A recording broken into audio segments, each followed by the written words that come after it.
जान ले, मन बना भव मंत्र का अर्थ जान ले।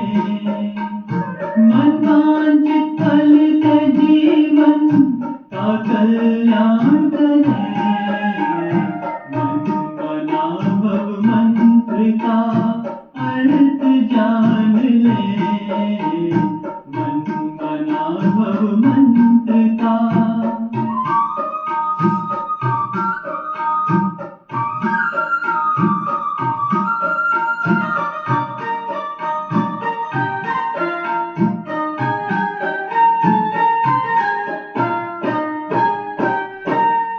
जो कदम उठे तेरे दर पे जा रुके, जो कदम उठे तेरे दर पे जा रुके, जीवन मुक्ति का रहे तुमसे पा सके, तुमसे पा सके।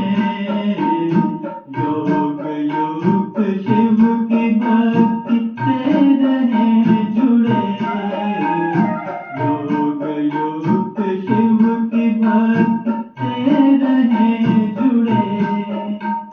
मन वांछित फल से जीवन का कल्याण करे, मन बना भव मंत्र का।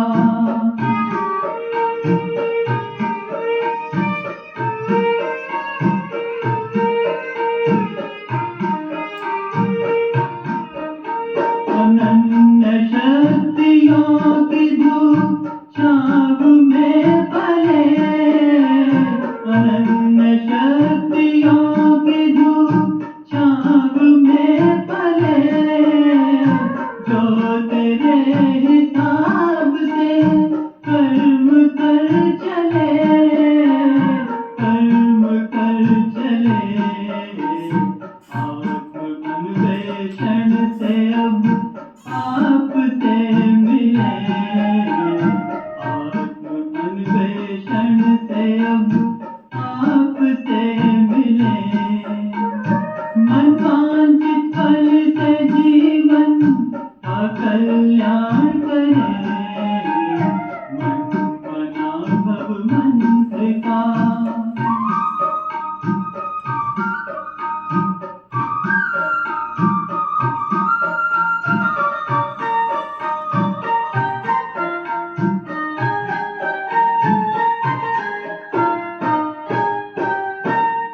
जो तेरी रजा में है हमको सब कबूल, जो तेरी रजा में है हमको सब कबूल।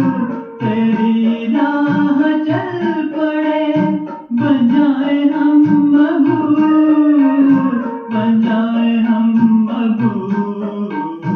धीरज मन में बांध ले शांत स्वरूप बने, धीरज मन में बांध ले शांत स्वरूप बने।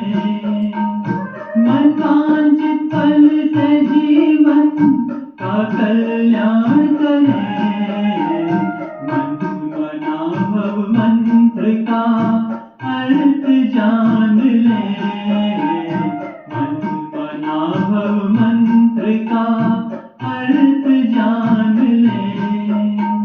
मन वांछित फल से जीवन का कल्याण करे, मन बना भव मंत्र का।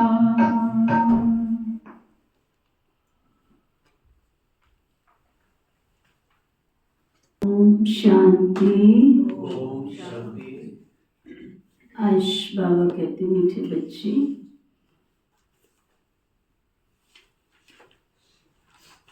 तुम्हें श्रीमत मिली है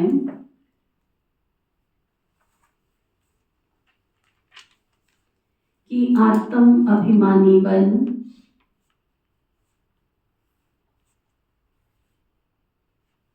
बाबा को याद करो।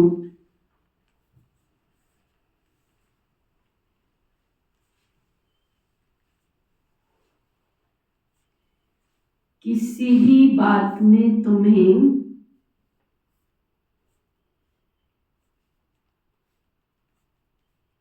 आर्ग्यू नहीं करनी है, किसी के साथ बहस नहीं करनी, आर्ग्यू नहीं करनी, वाहियात बातें नहीं करनी।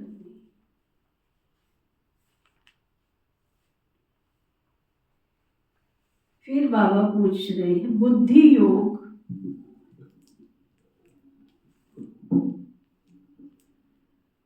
स्वच्छ बन बाबा से लग सके, उसकी युक्ति कौन सी रची हुई है?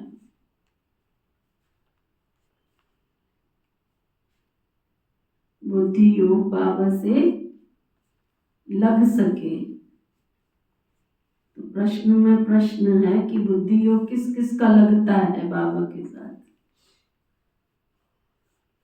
कोई वाहियात बातें इधर की उधर की याद नहीं आती है जब बाबा को याद करते हैं। कोई टेप, कोई गीत, कोई संगीत, कोई लाल बत्ती, कोई अगरबत्ती, इन सब की जरूरत नहीं पड़ती है। बैठे और बाबा से बुद्धि योग लग गया। ऐसे कौन कौन है इस क्लास में? बहुत अच्छा। कोई साधन की जरूरत नहीं है, क्योंकि साधना में साधन की जरूरत नहीं होती। इमर्ज करो, ऋषि मुनि जो जंगलों में रहते हैं, उनके पास टेप रिकॉर्डर होता है, मोबाइल होता है, गीत होता है, संगीत होता है। मैं तो सचमुच इस बार महाकुंभ में जब इनको साधुओं को देखा, कौन सी ऐसी शक्ति होती है? शक्ति तो शक्ति है,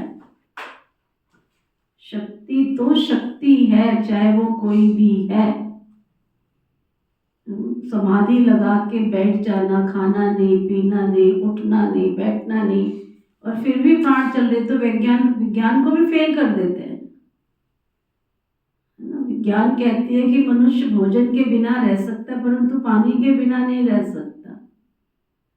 तो इन महात्माओं के पास कौन सी शक्ति है जो अमरनाथ की गुफाओं में भी बर्फ के बीच में बैठे, बर्फ जमी पड़ी है, और फिर भी हजारों साल तपस्या करके जिंदा होकर उठ जाते हैं? कौन सी शक्ति है? होगी ना कोई तो शक्ति। हम एक शरीर को ढकने के लिए पहले गिनती करो कपड़े, कितने कपड़े पहने हैं। गिनती नहीं है कपड़ों की, एक के ऊपर एक के ऊपर एक के ऊपर एक के ऊपर पहनते जा रहे हैं। किस लिए? कि हमारे शरीर को ठंड ना लग जाए। और वो अमरनाथ की गुफाओं में बैठे बिना कपड़े के, कौन सी शक्ति होगी उनके पास? शक्ति तो शक्ति है भाई। इस महाकुंभ में ऐसे ऐसे महात्माओं को देखा, वो जिस दिन से आए उस दिन से समाधि लगा के बैठे। बहुत तो ढोंगी भी निकले, बहुत प्रयोगी भी निकले, बहुत योगी भी निकले। कौन सी शक्ति है? तो अपने आप से पूछो, क्या साधनों के बिना हमारी साधना टिकी हुई है?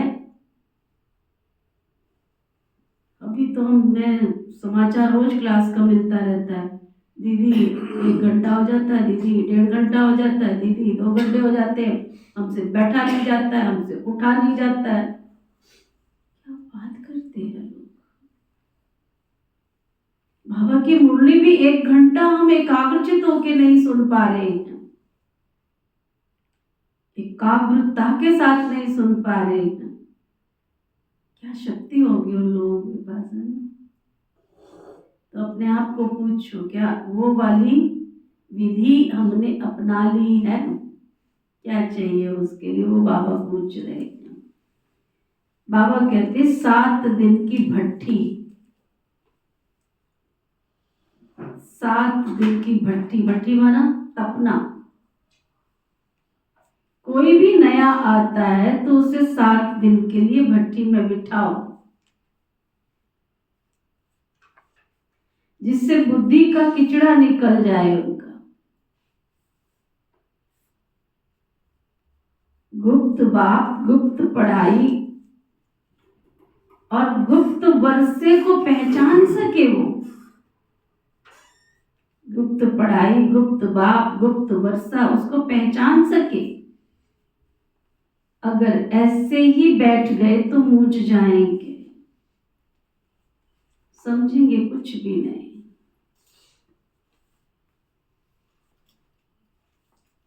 भट्टी कितने प्रकार की होती है,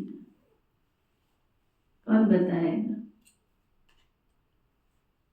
भट्टी नहीं पता? और कितने प्रकार की होती भट्टी?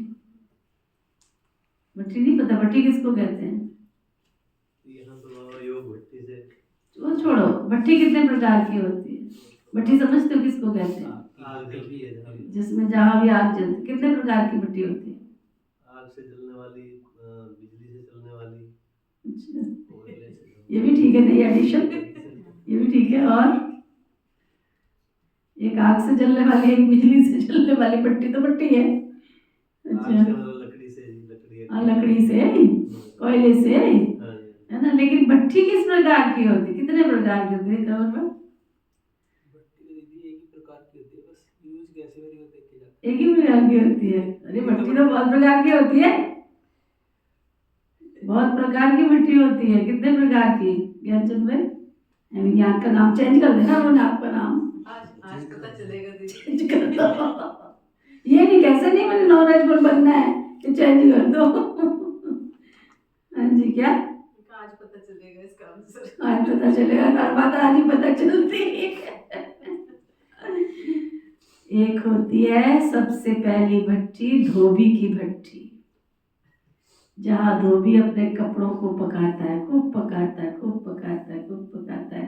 और उस भट्टी में कई कपड़े तो साफ हो जाते हैं और कई ओम नमो शिवाय हो जाते हैं। जब उन कपड़ों को वो पकाता है तो जो दागीले कपड़े होते, मजबूत कपड़े होते, वो क्या होते, चमक जाते, निखार आ जाती है उसमें। और जो थोड़े से हल्के क्वालिटी के कपड़े होते, वो क्या होता है, फट जाते हैं, बेकार हो जाते, पकाने से और ही बेकार हो जाते हैं। और फिर अब याद आ गया, एक होती है लोहार की भट्टी। जब लोहा पकाता है तो फिर क्या करता है, पका के फिर दे हथौड़े पे हथौड़ा, दे हथौड़े पे हथौड़ा, फिर उसको आकार दे देता है वो, है ना। पका के फिर उसको क्या करता है, जैसा उसको शेप देना, जैसा आकार देना, वैसा उसको आकार दे देता है। और एक होती है सुनार की भट्टी। भट्टी तो भट्टी है, सुनार भी पकाता है ना।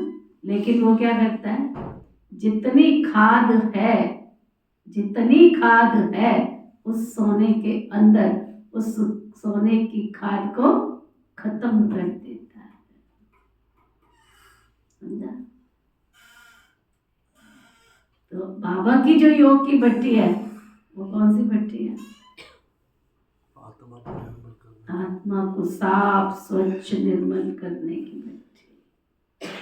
अंदर में जो कचड़ा है, अंदर जो विकारों की मैल जमी पड़ी है, तो यहाँ जब 7 दिन की भट्टी, बाबा कहता है बैठे ना कोई, तो कई तो कपड़े धोबी की भट्टी वाले के तरह होते हैं। जब उनको चमकाया जाता है तो कहते हैं ये हमारे बस का काम नहीं है, फट जाते हैं, मना छोड़ के भाग जाते हैं, नहीं नहीं हमारे बस का नहीं है ये तपना, हम नहीं छोड़ सकते, हम जीवन का परिवर्तन नहीं कर सकते।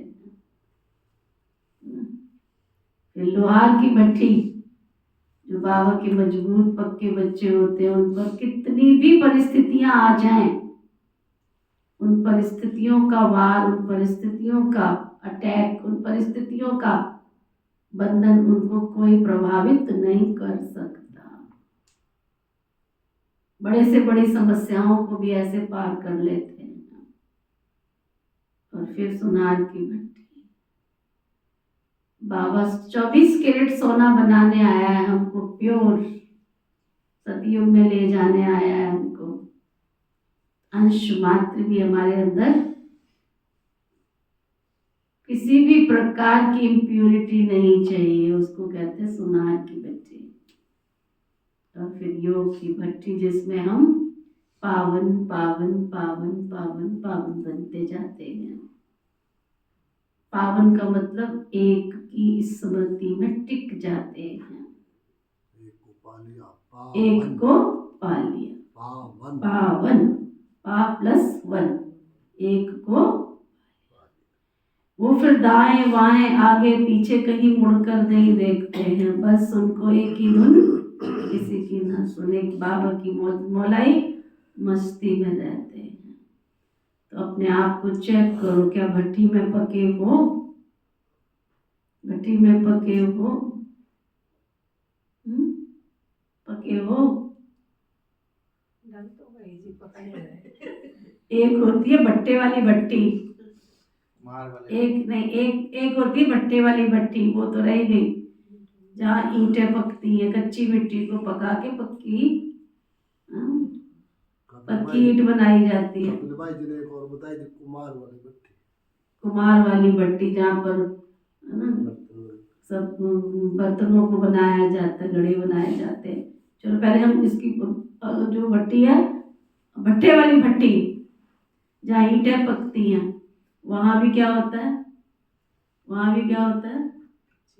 उसमें भी जो पक्की ईंटें होती हैं उनको छांट के अलग कर दिया जाता है, उसमें भी कोई टेढ़ी मेढ़ी हो जाती है, फिर उसमें भी कितने प्रकार की हो जाती है, फिर रोड़े निकलते हैं, फिर रोड़ियाँ निकलती हैं ना। यहाँ भी ऐसे ही होता है। जो बाबा की एक ही धुन किसी की ना सुन की मस्ती में मस्त रहते, वो पकी हुई ईंट के समान होते हैं। नहीं तो रोड़े रोड़ियाँ ही निकलते, मतलब ना ज्ञान गया अंदर, बस बक बक बक बक करते रहते हैं, इधर की बात उधर, उधर की बात उधर, नेमिनाथ की तरह आगे जागे चले गए। ना उनको नियम पता, ना उनको धर्म पता, ना उनको कर्म पता, चार बातें सुना ली, चार बातें सुन ली, चल मेरे भाई। ऐसे रोड़े भी पैदा हो जाते हैं। फिर कुमार की भट्टी, वो भट्टी भी बहुत अति श्रेष्ठ है, जहाँ बर्तन बन के तैयार होते हैं उस भट्टी के। अपने आप को पूछो, मैं अपने जीवन को बाबा का बनने के बाद कौन सा आकार दे पाई हूँ, दे पाया हूँ? दुनिया से अगर मैं अलग हूँ तो किस बात में अलग हूँ? एकांत में अपने आप को नंबर देना, लिखना, डायरी में लिखना।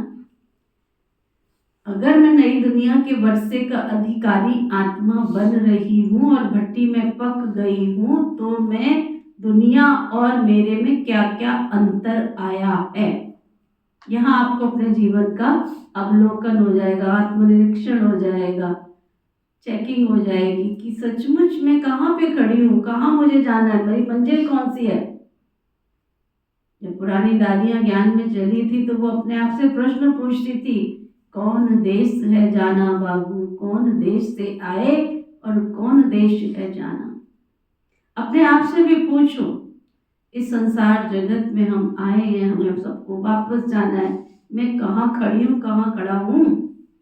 और अगर मैं ये साबित करता हूँ कि मुझे भगवान मिला है, तो दुनिया में जिनको भगवान नहीं मिला है, तो उनमें और मेरे में क्या क्या अंतर है, पता लग जाएगा मैं कहाँ खड़ी हूँ। दुनिया में बहुत ऐसे भगत हैं जो सुबह 4 बजे उठते हैं। अगर तुम उठते हो तो कोई बड़ी बात नहीं, कोई बड़ी बात नहीं। वो दुनिया में भी ऐसे लोग हैं जो 4 बजे उठते हैं। तुम बाबा के घर में आते हो तो कोई बड़ी बात नहीं है। तुम्हारा तो नियम धर्म कर्म ही नहीं है, कभी 6 आ रहे, कभी 6:30 आ रहे, कभी क्लास के बाद आ रहे, कभी। दुनिया में ऐसे भगत हैं जो अपनी नियम की धुरी के पहिए पर ऐसे एकाग्र होकर चलते हैं कि आरती शुरू होगी उससे पहले मंदिर में वहां पहुंच जाते हैं। उनको ना आंधी दिखती है, ना बरसात दिखती है, ना तूफान दिखता है। ठीक है, कोई ऐसी बड़ी बात नहीं है। भगत है दुनिया में ऐसे जो वेदों शास्त्रों का ज्ञान रोज नियम से गीता का पाठ करते हैं। तुमने मुरली सुन ली तो क्या बड़ी बात है।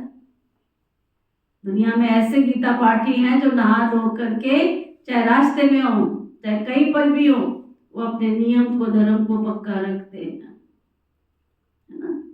तुमने अगर कोई मुरली का पाठ पढ़ लिया तो कौन सी बड़ी बात है। दुनिया में ऐसे लोग हैं जो व्रत रखते हैं, जान चली जाए लेकिन व्रत नहीं तोड़ेंगे, समझा।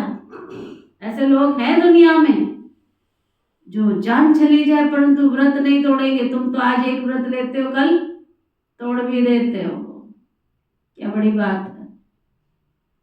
ऐसे अपनी चेकिंग करो कि हम कहाँ खड़े हैं, कहाँ खड़े हैं हम कहते हैं हमको भगवान मिला है, तो चेक करो किस बात में भगवान को मैं यूज कर रहा हूँ, किस बात में भगवान को साबित कर रहा हूँ कि मुझे भगवान मिला है। दुनिया वाले लड़ रहे हैं, मैं भी एक की चार सुना लेती हूँ।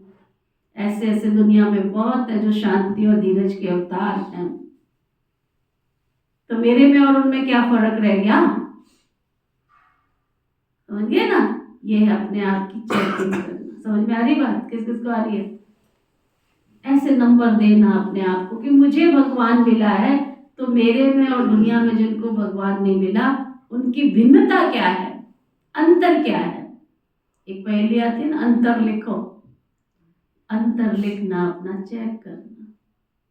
मेरी सादगी, मेरी पवित्रता, मेरा धीरज, मेरी शांति, कहां तक मेरे जीवन से, मेरे चरित्र से सामने वाले को दिखाई देता है। मेरे कहने से क्या होता है कि हाँ भगवान मिला है, भगवान मिला है, भगवान मिला है। मेरे चरित्र से, मेरे उठने से, मेरे बैठने से, मेरे खाने से, मेरे पीने से, पहनने से, मेरे व्यवहार से क्या कोई कहता है कि तुमको भगवान मिला है? ऐसे अपने आप को चेक करो, क्योंकि कई गुरुओं को मानने वाले, मंदिर में जाने वाले, ऐसे ऐसे, मेरी मैं लिस्ट दूं आपको, आपको शाबाद की भी लिस्ट दे सकती हूँ। ऐसे ऐसे लोग हैं जो यहाँ नहीं आते हैं, परंतु यहाँ आने वालों से, कईयों से बहुत अच्छे हैं। उनका व्यवहार इतना अच्छा, उनकी बोली इतनी अच्छी है, उनकी एकाग्रता इतनी अच्छी है, उनके भक्ति के संस्कार इतने अच्छे हैं। और कई बार मैं देखती हूँ कि बाबा का ज्ञान लेने के बाद भी वो चीज जो बाबा चाहता है वो हमारे अंदर दिखाई नहीं दे रही है। तो बाबा कहते जब तक तुम भट्टी में नहीं बैठोगे, बाबा ने नई सतयुगी सृष्टि की स्थापना करनी थी। 14 साल दीदियों को, दादियों को किस में बिठाया? भट्टी में बिठाया। हम 14 मिनट भी नहीं बैठ पाते, बैठते हो 14 मिनट? कितना पक्का कराया कि मुरली से 15 मिनट पहले आके तो तप लो। हम 14 मिनट भी अपनी लाइफ के लिए निकाल पा रहे हैं, और हम कहते हैं हमको भगवान मिला है। 14 मिनट भी हम सेटिंग नहीं कर पा रहे हैं अपनी। 14 मिनट भी हम ईश्वरीय अर्थ सेवा में समर्पण नहीं कर पा रहे हैं। ईश्वरीय विश्वविद्यालय का लॉ है कि स्कूल में एडमिशन लिए तो टाइम से आकर बाबा के क्लास में, क्लास की मर्यादा का पालन करो। हम उससे एक छोटी सी मर्यादा का भी पालन नहीं कर पा रहे हैं, और हम क्या कह रहे हैं? हमें भगवान मिला है, भगवान से पढ़ने जाते हैं, है ना? स्टेमिना चेक करो, स्टेमिना चेक करो, मेरे में कितनी ताकत आई है। क्योंकि जब कोई व्यक्ति के अंदर ताकत किसी के साथ मिलने से आती है तो उसकी ताकत दुगनी बढ़ जाती है। आपको कोई, आपसे कोई सुपर आपका साथी मिल जाता है तो क्या होता है? कभी सैर करने निकले हो, कभी सैर करने जाओ, एक व्यक्ति जल्दी जल्दी नहीं चलता है, दूसरे वाला क्या करता है? पहले दिन होगा उसको लगेगा मुश्किल, भाई तुम तो बहुत तेज चलता है, मेरे से तो नहीं चला जा रहा, है ना? वो कहेगा चल चल कोई बात नहीं। दूसरे दिन 2 कदम उसके और बढ़ जाएंगे, तीसरे दिन और बढ़ जाएंगे, चौथे दिन और बढ़ जाएंगे, उसका स्टेमिना बढ़ता जाता है। और हम बाबा के बच्चे में देखती हूँ जब आते हैं तब तो स्टेमिना पूरा फुल फोर्स में होता है, और जब बाबा के बच्चे बन जाते हैं उसके बाद भगवान जो आया उसको यूज करने की बजाय क्या करते हैं? अपनी मनमत पर चल के अपने आप को उससे अलग करना शुरू कर देते हैं। तब बाबा को कहना पड़ता है योग की भट्टी में तपो। कितनी अच्छी बात कही बाबा ने।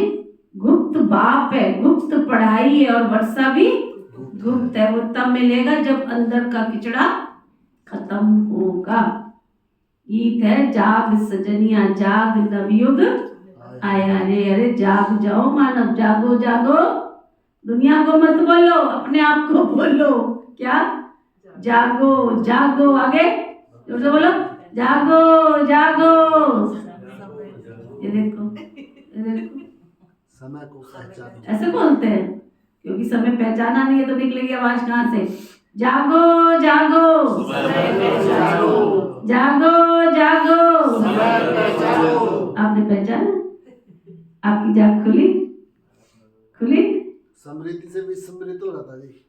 विस्मृति तो नहीं होना है ना हमने, यही तो टेंशन देना है। देर में आया जी। जागो जागो, अपनी आत्मा को जगाओ। कहाँ सो जाती है, चलते चलते कहाँ सो जाती है? कौन से अलवेल, बाबा इसलिए क्या बोलता है, आलस्य और अलवेलेपन की नींद में सो जाते हैं। कौन सी नींद? आलस और ब्राह्मण बाबा के बच्चों में सबसे बड़ा विकार कौन सा है? आलस्य और अलवेलेपन का। ओम शांति। ओम शांति। बच्चों को ज्ञानी तू आत्मा बनाने के लिए ऐसे ऐसे जो गीत है वो सुनाकर फिर उसका अर्थ करना चाहिए, तो तुम्हारी वाणी खुलेगी।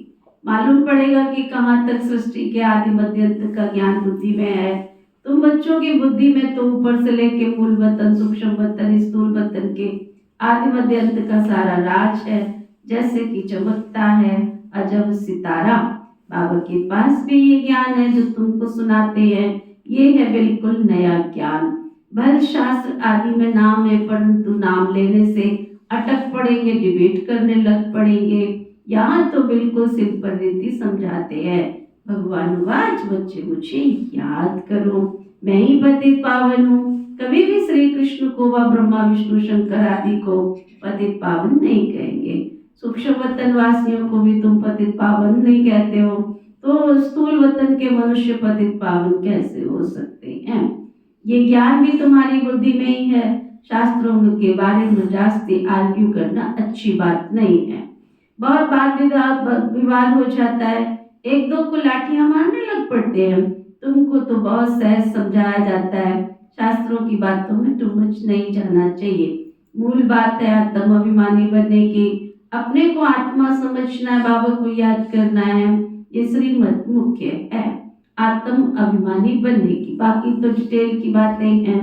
बीज कितना छोटा है, बाकी झाड़ का विस्तार है। जैसे बीज में सारा ज्ञान समाया हुआ है, वैसे ये सारा ज्ञान भी बीज में समाया हुआ है। तुम्हारी बुद्धि में बीज और झाड़ आ गया, जिस प्रकार तुम जानते हो और कोई समझ न सके। झाड़ की आयु लंबी लिख दी है। बाबा बैठ बीज और झाड़ पर ड्रामा के चक्र का राज तुम बच्चों को समझाते हैं। तुम हो सुदर्शन चक्रधारी, कोई नया आए बाबा की महिमा करे कि सुदर्शन चक्रधारी बच्चों तो कोई समझ नहीं सकेंगे। वह तो अपने बच्चे ही नहीं समझते हैं, ये भी गुप्त है तो नॉलेज भी गुप्त है, तो बाप भी वर्षा भी गुप्त है। नया कोई भी सुनकर मूंझ पड़ेंगे, इसलिए 7 दिन उनको अलग से ज्ञान योग में बिठाया जाता है। ये जो 7 रोज भागवत व रामायण आदि रखते हैं, दुनिया में तो सप्ताह रखता, भागवत रखे, सप्ताह भागवत रखे। बाबा कहते वास्तव में इस समय 7 दिन के लिए भट्टी में रखा जाता है, तो बुद्धि में जो भी सारा किचड़ा है ना वो निकालना है और बाबा से बुद्धि योग लग जाए। यहाँ सब रोगी हैं, ये सारी दुनिया भोगी और रोगियों की दुनिया है। सतयुग में ये रोग होते नहीं हैं। आधा कल्प का रोग है ना, 5 विकारों का रोग भी बड़ा भारी है। वहां तो सब देही अभिमानी रहते हैं, जानते हो। हम आत्मा एक शरीर छोड़ जाकर के दूसरा लेती है, पहले से साक्षात्कार हो जाता है। अकाली मृत्यु कभी होती नहीं है, तुमको काल पर जीत पहनाई जाती है। वास्तव में अकाल तख्त तो ये प्रकृति है जहाँ आत्मा विराजमान होती है। सभी आत्माएं इस अकाल तख्त पर बैठी है। ये बाबा बैठ बच्चों को समझाते हैं। बाबा का तो कोई तख्त ही नहीं है, तुमको तो तखत भी मिलता है, सुना? शिव बाबा को तो कोई तखत भी नहीं है, वह आकर इनका तखत लेते हैं। इस तख्त पर बैठकर तुम बच्चों को ताउसी तख्त नशीन बनाते हैं। तुम जानते हो वह ताउसी तख्त कैसा होगा, जिस पर लक्ष्मी नारायण विराजमान होंगे। ताउसी तख्त तो गाया हुआ है ना, विचार करना है उनको भोलानाथ भगवान क्यों कहा जाता है। क्यों कहा जाता है? क्यों कहा जाता है? भोले वाले उनके बच्चे बन जाते हैं, इसलिए उनको भोला कहा जाता है। हाँ जी भोलानाथ जी, शिव बाबा को भोलानाथ क्यों कहा जाता है? कौन भाई? शिव बाबा को भोलानाथ क्यों कहा जाता है? वो सबको एक्सेप्ट कर लेता है। वो सबको एक्सपेक्ट, सबको स्वीकार कर लेता है ना। अच्छा, और शिव बाबा को भोलानाथ क्यों कहा जाता है? क्योंकि वो सच्चे मन पे एकदम से राजी हो जाता है। सच्चे मन से सच्ची सच्ची सच्ची जल्दी से राजी हो जाता है। अच्छा, और क्या हो जाता है? भोलानाथ कहने से क्या होता है, क्या कहा जाता है? हाँ नीजा दीदी, भोलानाथ क्यों कहा जाता है उसको? भोलानाथ भगवान क्यों कहा जाता है? सब भूलों को माफ कर देता है।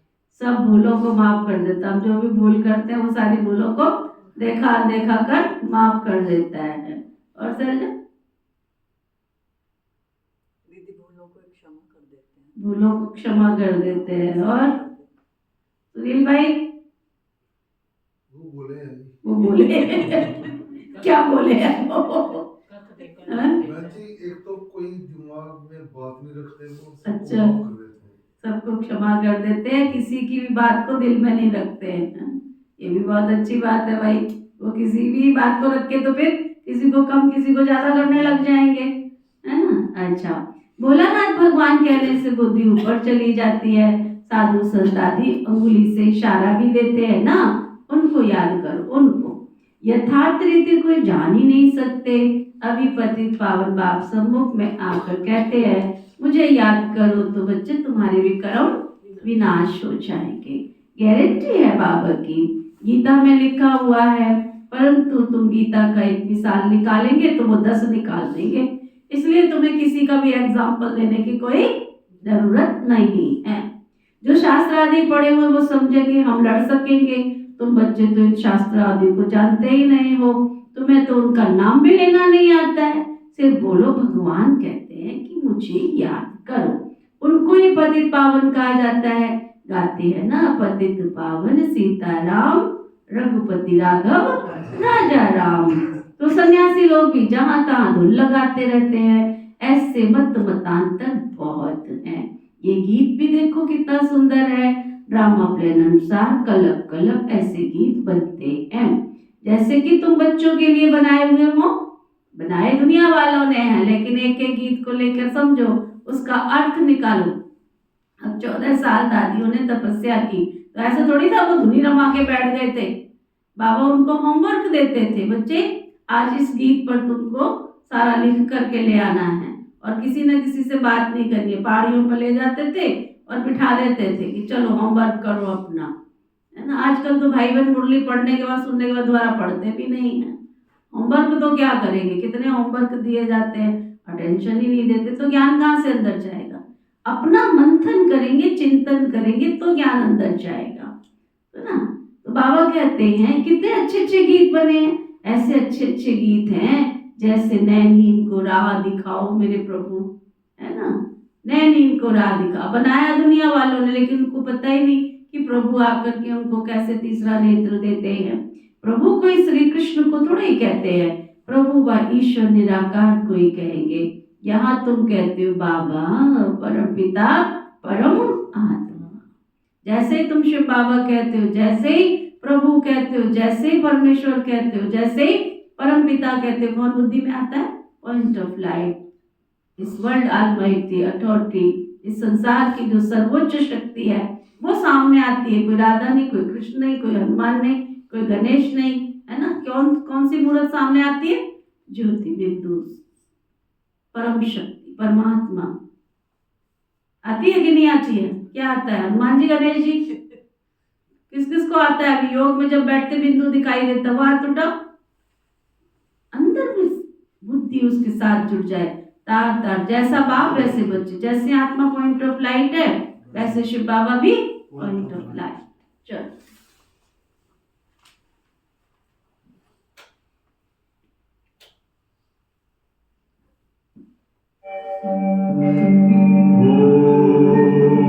शांति शांति ओम शांति शांति। अंतर मन में ज्योति जगा लो, होगा दूर अंधेरा।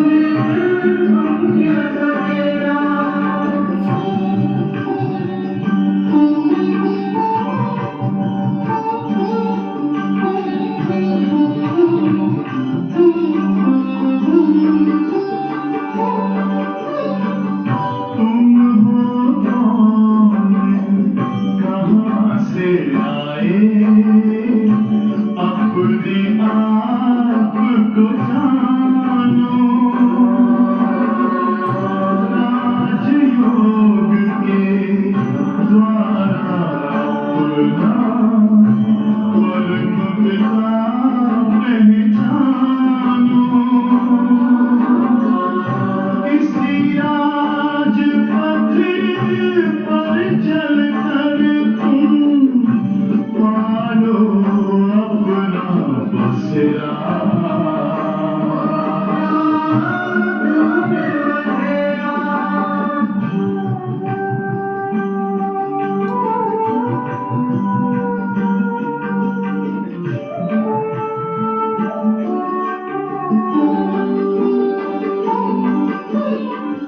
तुम हो आत्मा तन से न्यारे, परमात्मा को प्यारे।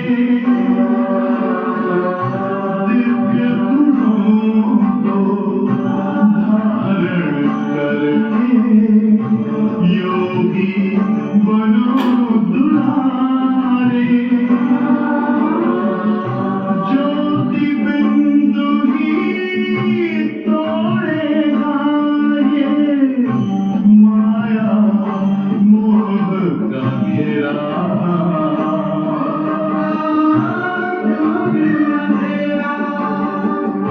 अंतर मन में ज्योति जगा लो, होगा दूर अंधेरा।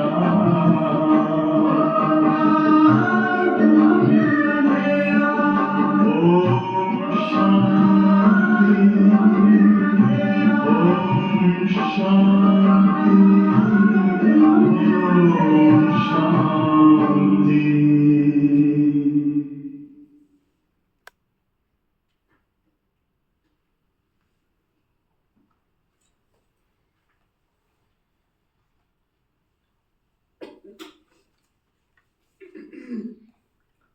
तो बाबा कह रहे थे भक्ति मार्ग में तो टू मच चले गए हैं। है तो शिव बाबा भी आत्मा और हम भी आत्मा। बिल्कुल सिंपल सी बात है। अल्फ अल्लाह बे बादशाही, इतनी सिंपल बात है। बाबा को याद करो तो बच्चे तुम स्वर्ग के मालिक बन जाएंगे। प्रॉपर्टी देखो कितनी मिलने वाली है। एक के साथ प्रीत लगाने से तुमको स्वर्ग की प्रॉपर्टी मिल जाएगी, स्वर्ग का वर्षा मिल जाएगा। बरोबर ये लक्ष्मी नारायण स्वर्ग के मालिक संपूर्ण निर्विकारी थे, तो बाबा को याद करने से ही तुम ऐसा संपूर्ण बनेंगे। कमाल देखो बाबा की, है ना। क्या थे हम, डस्टबिन में ही तो पड़े थे। क्या थे, क्या वैल्यू है। अभी देखो आपकी क्या वैल्यू है आपके घरों में, परिवारों में। चेक करो क्या वैल्यू है। एक बार सिर्फ इतना कह दो कि जो भी प्रॉपर्टी है सब मैंने दान कर दी है। झूठे ही कह दो उनको, झूठे कागज दिखा दो उनको, पता चल जाएगा तुम कहाँ खड़े हो। हाँ?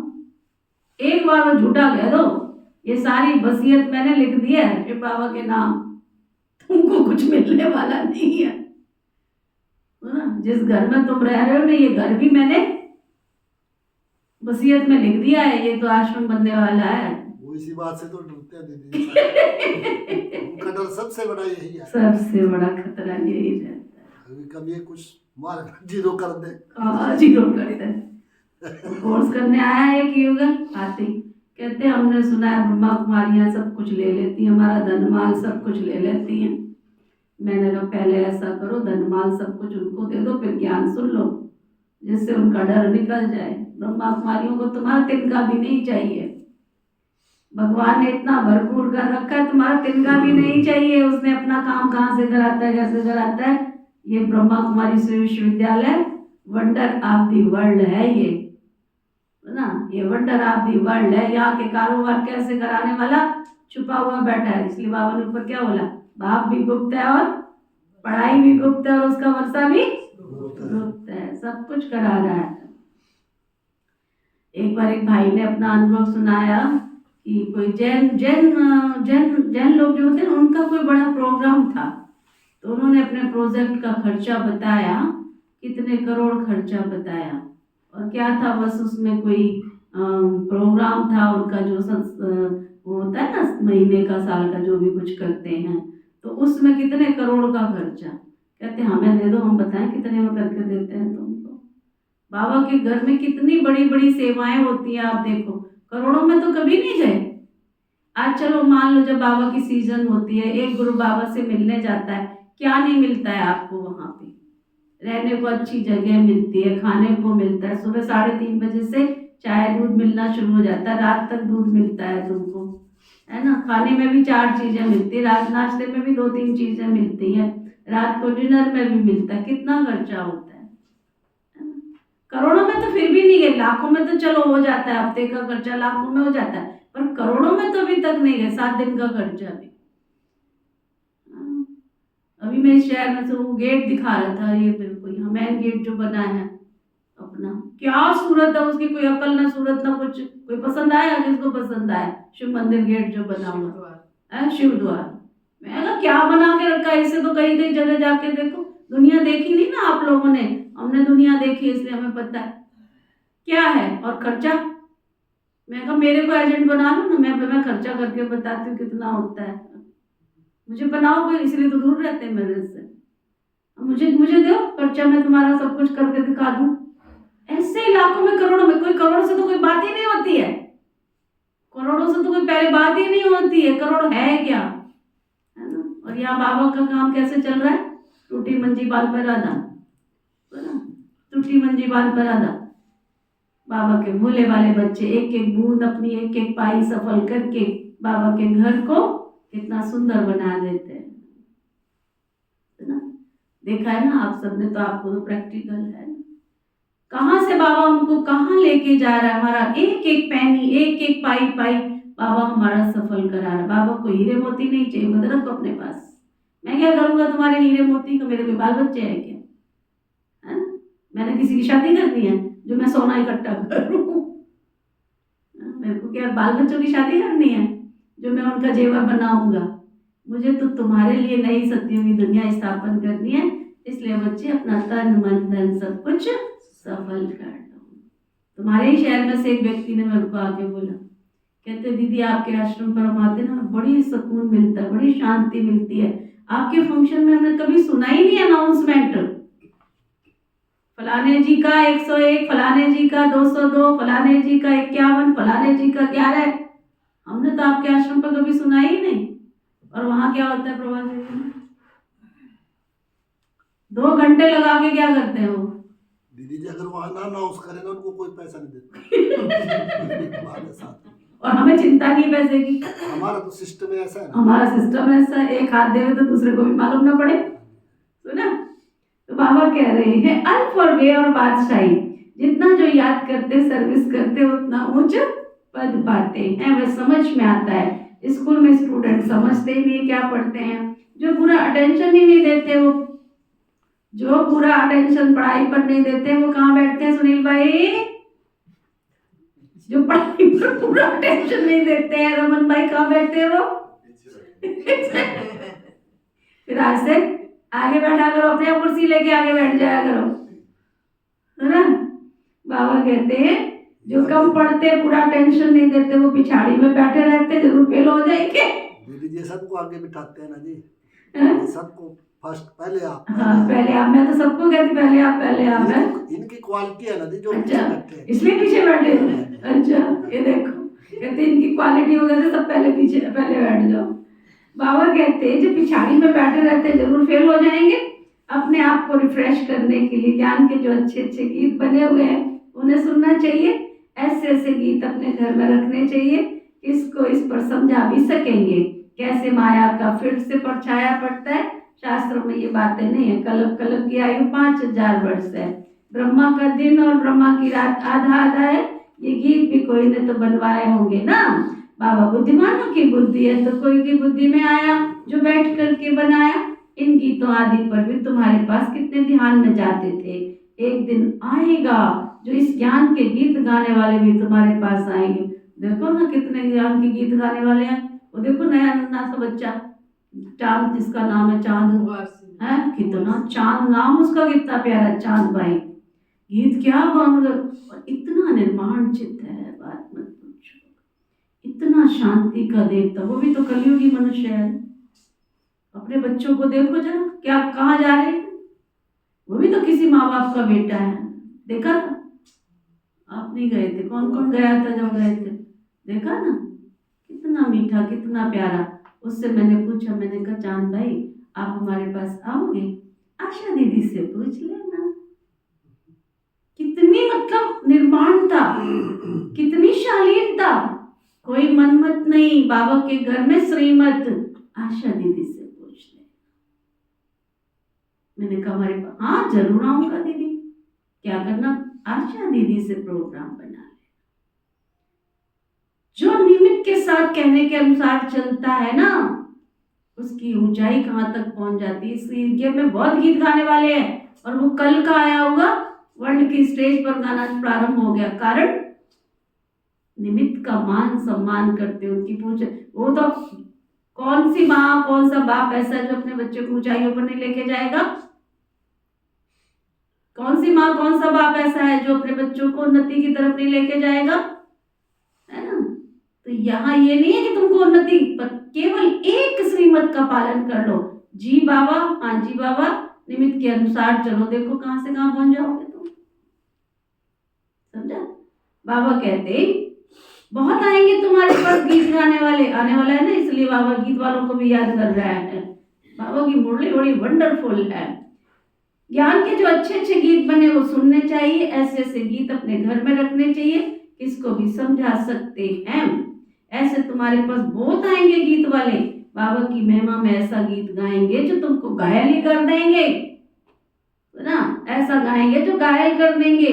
ऐसे ऐसे आएंगे तुम्हारे पास। ट्यून पर भी मदार है, गायन विद्या का भी बहुत नाम है। अभी ऐसा तो कोई है नहीं, सिर्फ एक गीत बनाया था, कितना मीठा कितना प्यारा ये शिव भोला भगवान है। सुना है आप सबने? किसने सुना है? कितना मीठा कितना, गाओ सभी। कितना मीठा कितना प्यारा शिव भोला भगवान, शिव भोला भगवान। कितना मीठा कितना प्यारा शिव भोला भगवान, शिव भोला भगवान। आगे की लाइन में हमने देखा, हमने देखा हमने पाया शिव भोला भगवान, शिव भोला भगवान। कितना मीठा कितना प्यारा शिव भोला भगवान। ये गीत पहला गीत ये कि मैं बना था, कितना मीठा कितना प्यारा शिव भोला भगवान। जिसको भगवान से प्यार हो उसको दुनिया के प्यार की जरूरत नहीं है। बाबा कहते ये बहुत प्यारा, ऐसे नहीं देवता है उनको याद करते। चित्रों में राम के आगे भी शिव गाया हुआ है, राम पूजा कर रहे, ये रॉन्ग है। देवताएं थोड़े किसको याद करते हैं, याद मनुष्य करते हैं। तुम भी अभी मनुष्य से देवता बनेंगे, तो ना तुम भी मनुष्य से देवता बनेंगे। देवता और मनुष्य में रात दिन का फर्क है। वही देवताएं फिर मनुष्य बनते, कैसे चक्र फिरता है किसको पता नहीं है, तुमको अभी पता पड़ा है। हम सच देवता बनते, झूठा नहीं है यहाँ, हम सच में देवता बनते। प्रूफ है ना सामने, प्रूफ है ना। जो देवताओं की क्वालिटी है वो हमारे अंदर दिखाई देने, हमारी दादियां सामने बैठी नहीं है क्या? प्रूफ है कि हम देवता थे, देवता है, देवता बनेंगे। हम ब्राह्मण हैं, नई दुनिया में देवता कहलाएंगे। अभी तुम वंडर खाते हो ना। ये ब्रह्मा खुद ही जो इस जन्म में पहले पुजारी था, श्री नारायण की महिमा गाते थे, नारायण से बड़ा प्रेम था। वंडर लगता है हम सो बन रहे हैं। कितना खुशी का पारा चढ़ना चाहिए। तुम वो अननोन वॉरियर्स, नॉन वायलेंस, सचमुच तुम डबल अहिंसक हो। न काम की कटारी ना क्रोध की कटारी। काम अलग है, क्रोध अलग चीज है, तो तुम डबल अहिंसक हो। नॉन वायलेंस सेना, सेना अक्षर से उन्होंने फिर सेनाएं खड़ी कर दी हैं। महाभारत लड़ाई में मेल्स के नाम दिखाएंगे, फीमेल्स के नहीं। वास्तव में तो तुम सब शिव शक्तियां हो। मेजॉरिटी तुम्हारी होने के कारण शिव शक्ति पांडव सेना कहलाई जाती है। ये बातें बाबा ही बैठ समझाते हैं। अभी तुम बच्चे नवयुग को याद करते हो। दुनिया में कोई भी नवयुग का किसी को मालूम नहीं है। वो तो समझते हैं नवयुग 40,000 वर्ष के बाद आएगा, सतयुग नवयुग है। ये तो क्लियर है ना। बाबा राय देते हैं ऐसे ऐसे अच्छे गीत भी सुनकर रिफ्रेश होंगे और किसको समझाएंगे भी। ये सब युक्तियां हैं, इनका अर्थ भी तुम समझ सकते हो। बहुत अच्छे अच्छे गीत हैं अपने को रिफ्रेश करने के लिए। ये गीत बहुत मदद करते हैं। अर्थ करना चाहिए तो तुम्हारा मुख भी खुल जाएगा, खुशी भी होगी। बाकी जो जास्ती धारण नहीं कर सकते हैं उनके लिए बाबा कहते हैं बस तुमसे बाबा को याद करते रहो, नहीं तुमसे कुछ होता है ना, तन लगता है ना, मन लगता है ना दर्द। तुम इतना तो कर सकते हो ना, शांति का दान तो दे दो। एकांत में बैठे रहो, राम धुन लगा लो, श्याम धुन लगा लो, शिव बाबा करते रहो, इतना तो कर लो। बाबा कहते हैं ग्रस्त व्यवहार में रहते सिर्फ एक ही मंत्र पक्का कर लो, बाबा को याद करो और पवित्र बनो। आगे पुरुष लोग पत्नी को कहते थे भगवान को तो घर में भी याद कर सकते हैं, फिर मंदिरों आदि में भटकने की क्या दरकार है। हम तुमको घर में मूर्ति दे देते हैं, यहाँ बैठ के याद करो, धक्का खाने क्यों जाती हो। ऐसे बहुत पुरुष लोग स्त्रियों को जाने नहीं देते थे। अभी भी ऐसे लोग हैं, अभी भी ऐसे लोग हैं भाई, आने नहीं देते, घर से निकलने नहीं देते। हाँ, एक को हमने कहा बेचारी बहुत दुखी है, बहुत दुखी है। कहती दीदी आप मानोगे मैंने इस गली से लेके इस शहर का कोई गली नहीं देखी, कोई कुछ नहीं देखा। हमारे यहाँ निकलने का रिवाज नहीं है, एक नहीं कितने सारे लोग आना चाहती है, बेचारी माताएं आना चाहती हैं, लेकिन कहते हमारे यहाँ रिवाज नहीं, हम नहीं निकल सकते। हमें नहीं पता ना, हमें कपड़े की दुकान पता ना, हमें सब्जी वाले के, हमें तो घर में मिलता है सब कुछ, है ना। और एक ऐसी उजड़ी हुई है जो घर में बैठती है 1 मिनट नहीं। ऐसे भी लोग जो सारा समय बाजारों में घूमते रहते हैं, ऐसे भी मेरे संपर्क पे। खूब बाजार में भी तू क्या लेके आई, कहती बस टाइम पास करने गई थी। बेचारे दुकानदारों का टाइम पास, ये निकालना ये खरीदना कुछ भी नहीं है, टाइम पास करने जाना। अच्छा कहाँ गई थी कि सब्जी मंडी गई थी। अच्छा क्या लेके आई उसने, पालक धनिया मेथी उठा के ले आई, जो घास फूस सब उठा के ले, थैला भर के। ऐसे भी कई लोग हैं, विचित्र संसार है। बाबा कहते बैठे रहो घर में, ऐसे बोलते हैं पूजा करना, चीज करना, एक ही याद करना। जबकि एक बार देख लिया फिर तुम उसको याद कर सकते हो। श्री कृष्ण का चित्र तो कॉमन है, मुकुटधारी है ना। लोग घरों में ऐसे बोलते हैं। तुम बच्चों को साक्षात्कार के कैसे वहां जन्म होता है वह भी साक्षात्कार किया, परंतु क्या तुम फोटो को निकाल सकते हो? एक्यूरेट तो कोई निकाल ना सके। दिव्य दृष्टि से सिर्फ देख ही सकते, बना नहीं सकते। हाँ देखकर वर्णन कर सकते हो, बाकी वो पेंटा भी तो कर नहीं सकते। भले होशियार पेंटर वो साक्षात्कार भी करे, परंतु एक्यूरेट फीचर्स तो कोई निकाल ही ना सके। कितना सुंदर होगा आप सोचो, ये देख के ही मन अट्रैक्ट होता है ना। और बाबा कहता जो एक्यूरेट मैंने देखा वो तो तुमको कोई निकाल ही नहीं सकता। कितना सुंदर होगा वो, कितना अट्रैक्टिव होगा, है ना। कितनी इमोशंस होंगी उसके अंदर, कितना खिंचाव होगा उसके अंदर, कितनी कशिश होगी, है ना। फोटो में ही हम इतने देखते रहते हैं लक्ष्मी नारायण, वाह क्या सुंदर है। अपने यज्ञ के लक्ष्मी नारायण की फोटो कितनी तरह की है, वैरायटी। एक रशिया वालों ने बनाया लक्ष्मी नारायण, एक कुछ महाराष्ट्र का भाई उसने बनाया, कितने वैरायटी चित्र है लक्ष्मी नारायण के। और सब चित्र एक से बढ़ के एक है, मन करता है इनको देखते रहे देखते रहे देखते रहे। और बाबा कहता जो एक्यूरेट मैंने देखा वो तो कोई बना ही नहीं सकता है, बताओ। बाबा कहते हैं, बाबा ने समझाया एक्यूरेट फीचर्स तो कोई निकाल ही नहीं सके, इसलिए बाबा ने समझाया किसी से बहस करने की जरूरत नहीं है। बोलो तुमको पावन बनने से काम है? पावन बनना चाहते हो? पावन बनने से काम है। शांति मांगते हो तो बाबा को याद करो और पवित्र बनो। सीधा साफ फार्मूला। अगर तुम्हें शांति चाहिए तो पवित्र तो बनना पड़ेगा भाई जी बहन जी, बिना उसके तो शांति तुमको मिल नहीं सकती है। आना है तो आओ, नहीं तो ओम नमो शिवाय, ओम शांति। पवित्र आत्मा यहाँ रह ना सके, वो चली जाएगी वापस। आत्माओं को पावन बनाने की शक्ति तो एक बाबा के पास है, और कोई तुमको पावन बना नहीं सकता। तुम जानते हो ये सारी स्टेज है, इस पर नाटक होता है। इस समय सारी स्टेज पर रावण का राज्य है, सारे समुद्र पर सृष्टि खड़ी हुई है।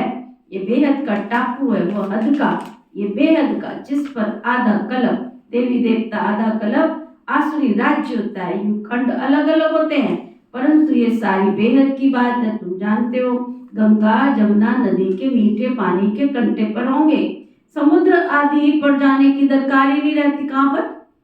सतयुग में बाबा कहते वहां तो नदी के किनारे महल होंगे, वहां सागर के किनारे जाने की जरूरत ही नहीं होगी। ये जो द्वारिका कहते हैं समुद्र के बीच में होती नहीं है, द्वारिका कोई चीज है नहीं है। तुम बच्चों ने सब साक्षात्कार किए हैं।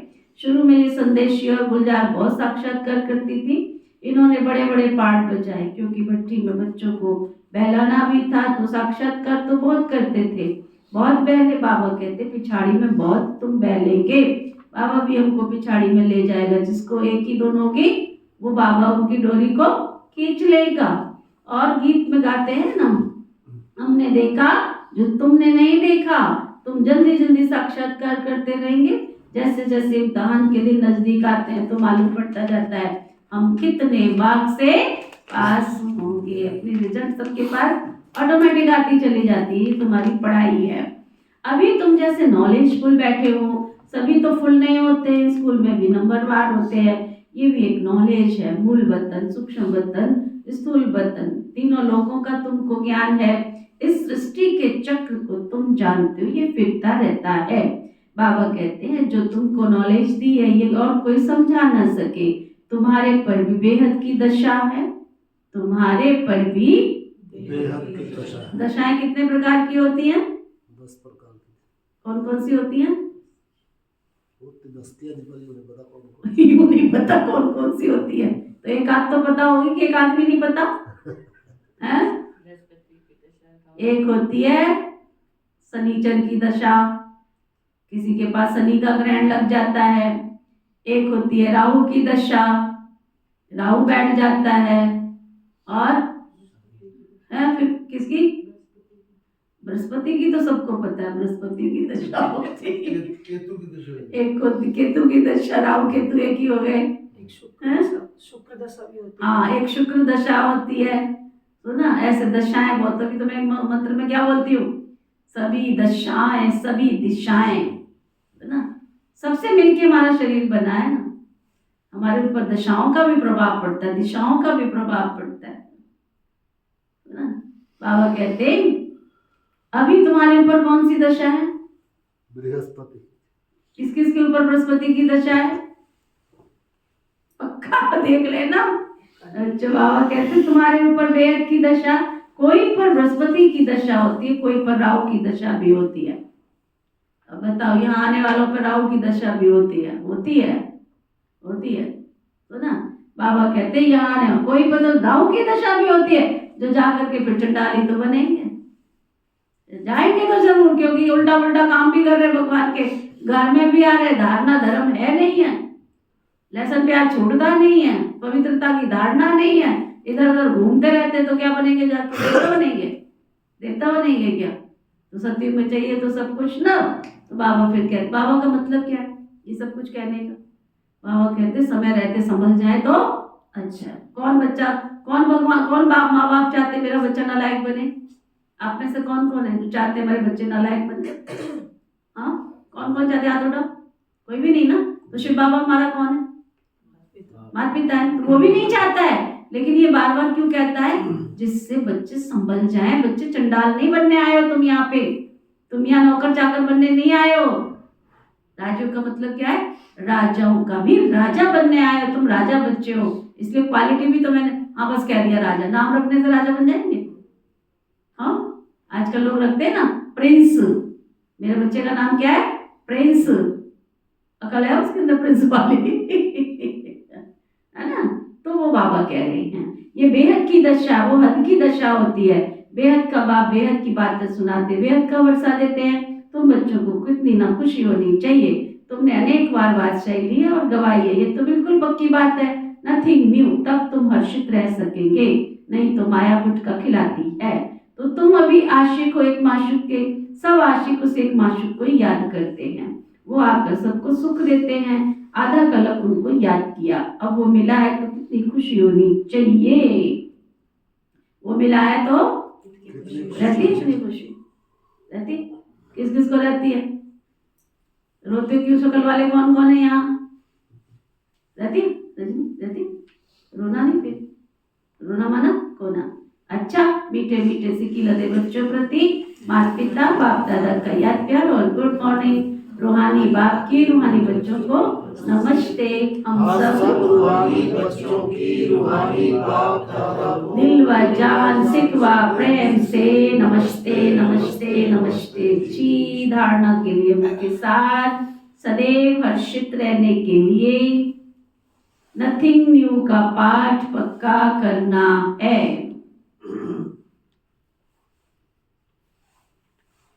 बेहद का बाप हमें बेहद की बादशाही दे रहे हैं, इसी खुशी में रहना है। ज्ञान के अच्छे अच्छे गीत सुनकर स्वयं को रिफ्रेश करना है, उनका अर्थ निकालकर दूसरों को सुनाना है। वरदान सतगुरु प्यारे बाबा का वरदान, माया के संबंधों को डाइवर्स दे दो। क्या? माया के संबंधों को डाइवर्स दे दो। बाप के संबंध से सौदा करने वाले माया जीत मोह जीत भव।